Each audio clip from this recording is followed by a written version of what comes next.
வணக்கம் நண்பர்களே, வாங்க இன்னைக்கு சண்டே ஸ்பெஷல். நம்ம வீட்டில் என்னன்னு பார்த்தோம் அப்படின்னா சுட சுட சாதம், நல்லா வடித்த சாதம். அதுக்கப்புறம் பார்த்தீங்கன்னா இன்னைக்கு சங்கரா மீன் குழம்பு. இன்னைக்கு அப்படி முழுசாவே போட்டிருக்கேன். சங்கரா மீன் குழம்பு அதாவது தாளிச்சு கிழிச்சு விட்டுருக்கேன். இனிமேல் தான் சாப்பிடணும். நல்லா ஊறி சூப்பராக வந்திருக்கு. அதுக்கப்புறம் சங்கரா மீன் வறுவல். அதுக்கப்புறம் இது என்னன்னு பார்த்தீங்கன்னா மிளகு போட்ட எறா தொக்கு. சூப்பராக இருக்கும். இதுவும் சாதத்துக்கு தொட்டுக்கிற சப்பாத்தி தோசைக்கெல்லாம் ஒரு அல்டிமேட்டாக இருக்கும். அது நல்லா மிளகு சேர்த்து பண்ணியிருக்கிறதுனால சூப்பராக இருக்கும். இந்த மசாலாவில் சாதத்தை போட்டு பட்டு சாப்பிட்டா டேஸ்ட் அட்டகாசமாக இருக்கும். அப்புறம் இன்னைக்கு மீனுக்கு தர மசாலாலேயே அப்படியே வெங்காயம் அப்படியே சூப்பராக நல்லா கிறிஸ்பியாக பொரிச்சு வச்சுருக்கேன். இது சாதத்தோட சாப்பிட்றதுக்கும் சைடிஷாக வச்சுக்கிறதுக்கு நல்லாயிருக்கும். அப்புறம் எத்தனை பேருக்கு இது பிடிக்கும்னு தெரில.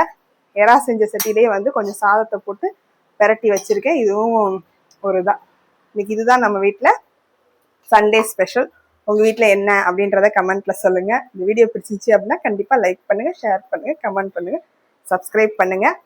அப்புறம் நான் லாங் வீடியோ நிறைய ஷேர் பண்ணியிருக்கேன், அதையும் பாருங்கள், எனக்கு சப்போர்ட் பண்ணுங்கள். எப்படி இன்னைக்கு இதுதான் நம்ம வீட்டு சண்டே ஸ்பெஷல்.